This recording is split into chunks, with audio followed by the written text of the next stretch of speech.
Hello YouTube, welcome back to Unloved Autos. Hopefully we're not too close to the highway and it's not too windy and this sounds good. Today we are taking a spotlight look at my 1995 Ford Falcon XR6. This is a ute from Australia.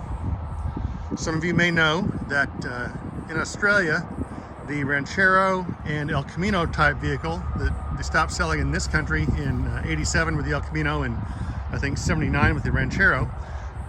They remained very popular in Australia up until very recently when they ceased auto production in that country. This one is a set of 1995.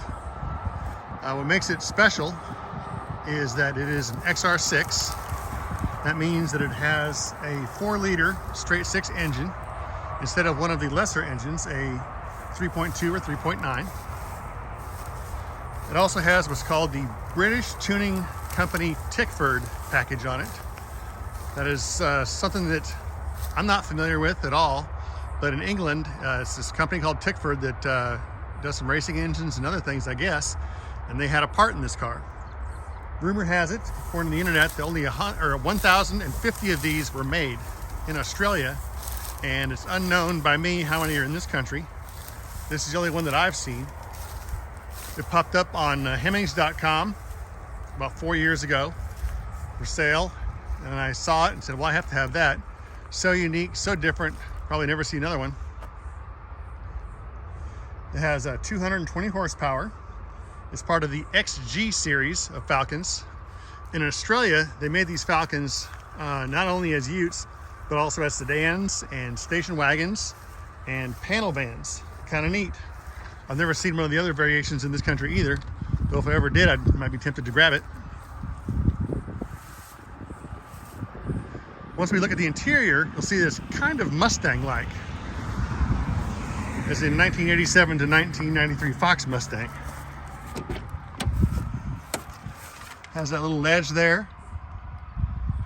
Classy seats. Oop, Foster's, sorry. It's part of my display for Australian sake over there.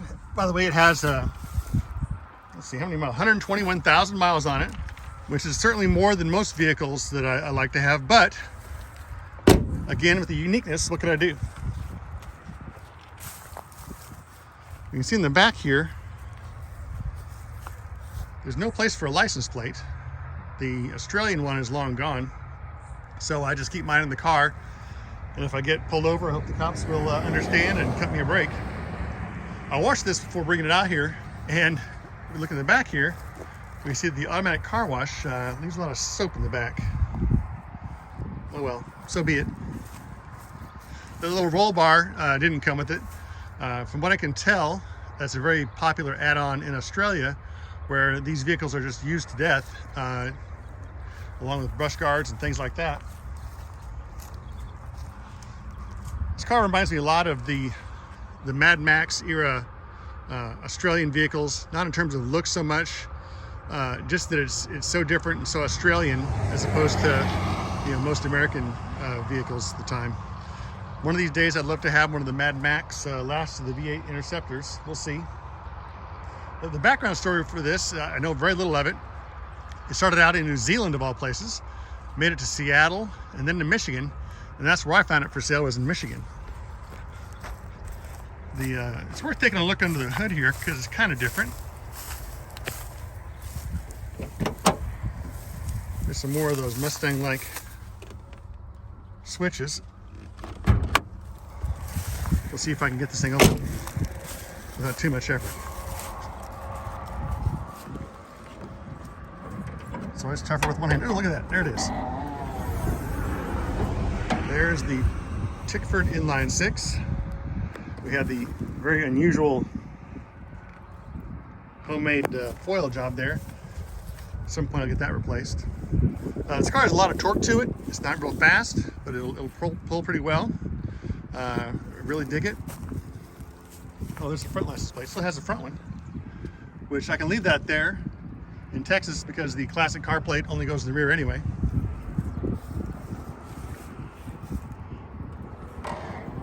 I would love to add another one of these to my collection. I'm always looking online for others that have been brought to this country once they're past that 25-year mark.